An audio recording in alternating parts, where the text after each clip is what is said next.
Chapter 1. Ravencross Station.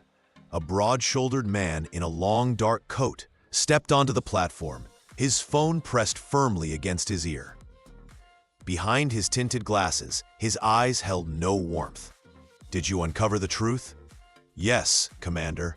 The young woman who pulled you from the fire 10 years ago is Eliza Rowan.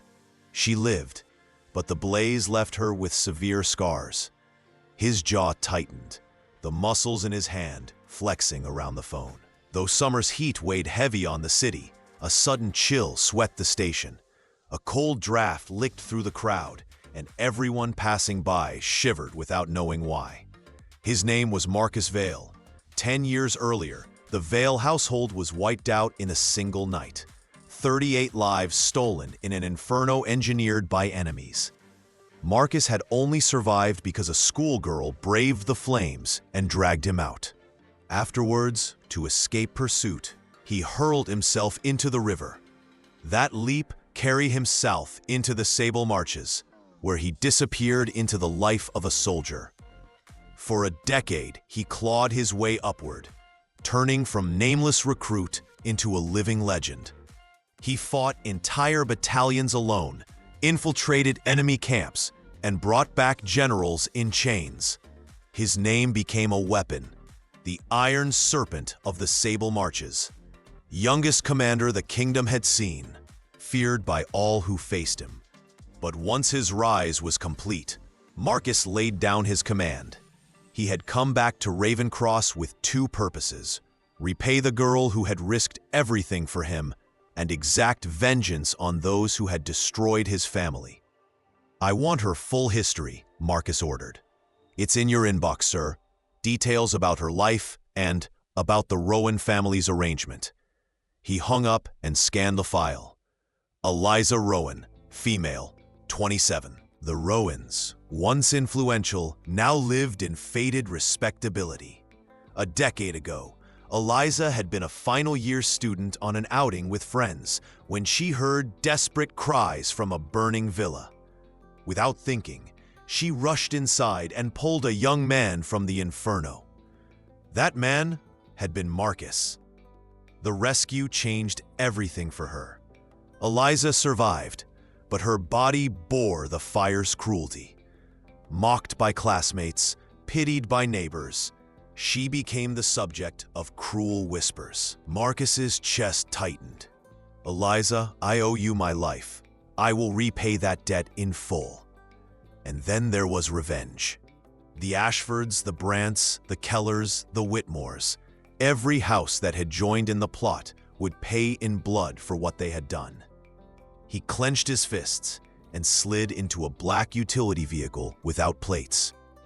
The driver, a man in a cap and sleeveless shirt, turned to him. "Commander, the Rowan Patriarch has announced a husband selection for Eliza in 3 days. Any man willing to marry her into the family will be guaranteed Rowan protection and ties after the wedding." Marcus frowned. "A husband selection?" "Yes, sir. The Rowans still hold prestige, but Eliza's scars made her the subject of ridicule. Suitors vanished. In desperation, old Rowan created this offer. Many covet the family's wealth. They'll overlook her disfigurement for the promise of power." Back in the Rowan villa, Eliza's mother, Marjorie, seethed with disappointment. All the other daughters had married well. Hers, she thought bitterly, would wed a man beneath them. Her father, Edmund, offered no comfort. He muttered a greeting to his father, then hurried off to his office without sparing his daughter a glance. The rest of the household regarded Marcus with scorn as he stepped inside.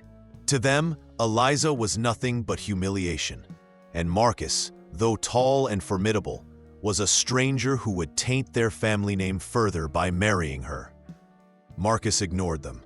He crossed the room to Eliza, who sat trembling and silent, tears streaking her face. Gently, he extended his arm. From beneath her sorrow, her eyes widened in disbelief. "From this day forward, I'll stand beside you," he told her. His voice carried the steadiness of iron. "Follow me, and the world will be yours. I'll make you the happiest woman alive." the mocking faces of her kin blurred. For a fleeting moment, she saw only him, a man strong enough to bear the world, yet gentle enough to hold her hand.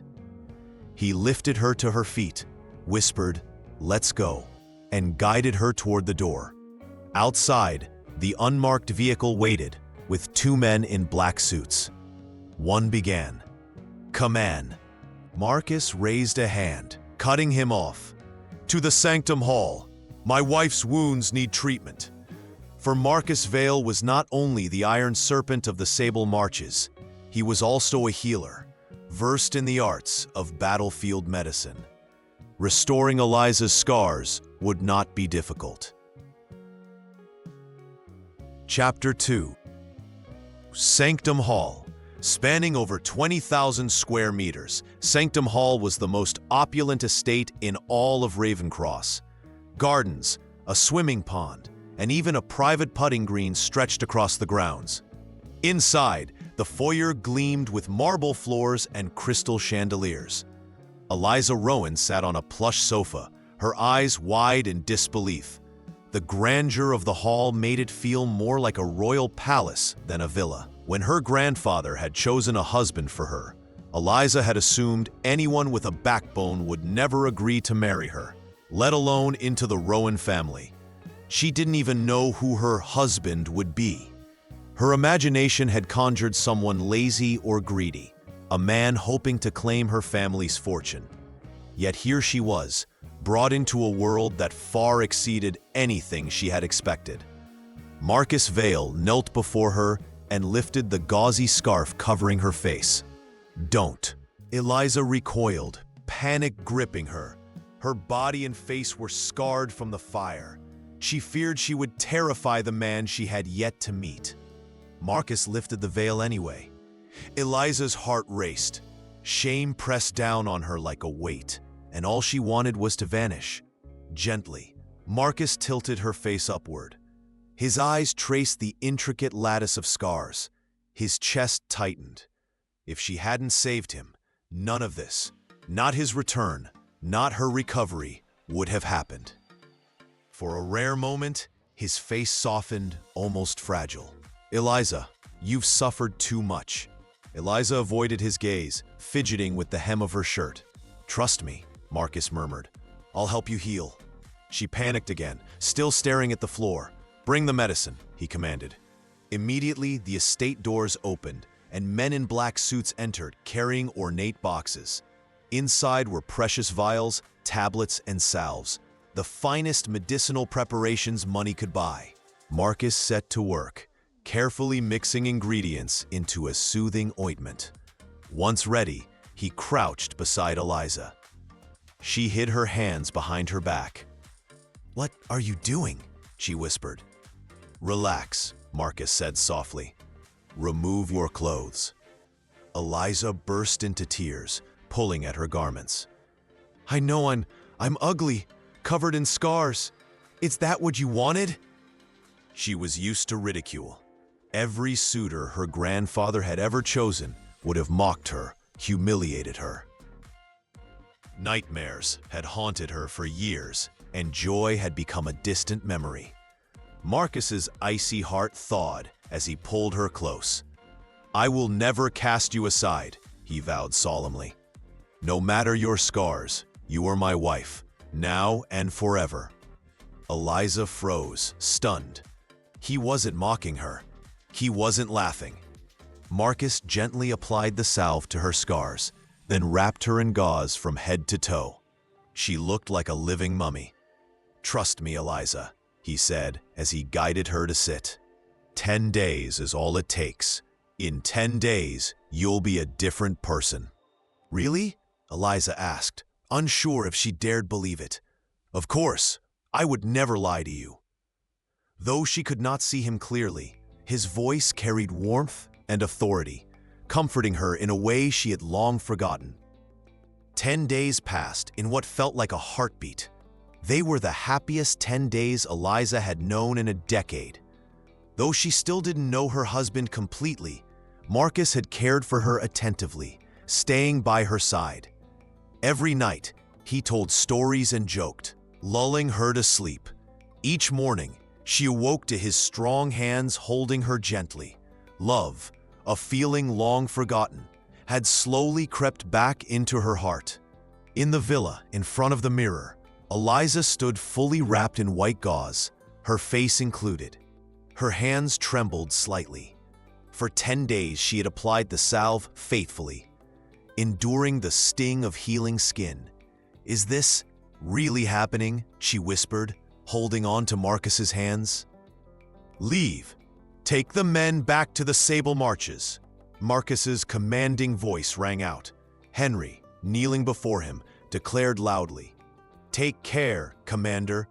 The Iron Serpent army awaits your return."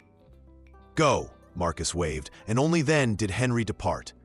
Later, Eliza emerged from her shower, choosing a simple white slip dress that revealed her smooth neck and arms. She had never worn anything like this before. Humming softly, she touched her healed skin and smiled.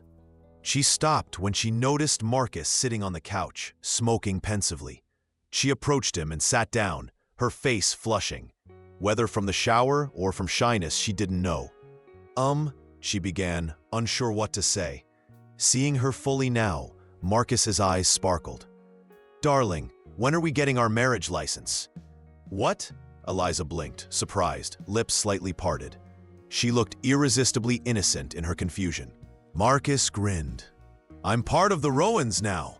By your grandfather's orders, I'm your husband. Are you regretting it? Don't you want to marry me?" "I do," she whispered, finally finding the words. Those 2 words said everything. Over 10 days, Marcus had wormed his way into her heart with care and devotion. How could she not accept him? She glanced at him. Tall, strong, confident. Even just looking at him made her blush and heartbeat quicken. An hour later, hand in hand, they emerged from the Department of Civil Affairs. Eliza looked at the red certificate. She was officially married. Her grandfather had tried to control her fate, but Marcus had taken her to this sanctuary. In 10 days, she had recovered, not just her skin, but her confidence. She was beautiful once again. Though she didn't fully know who her husband truly was, warmth spread through her body, and she held Marcus's hand tightly.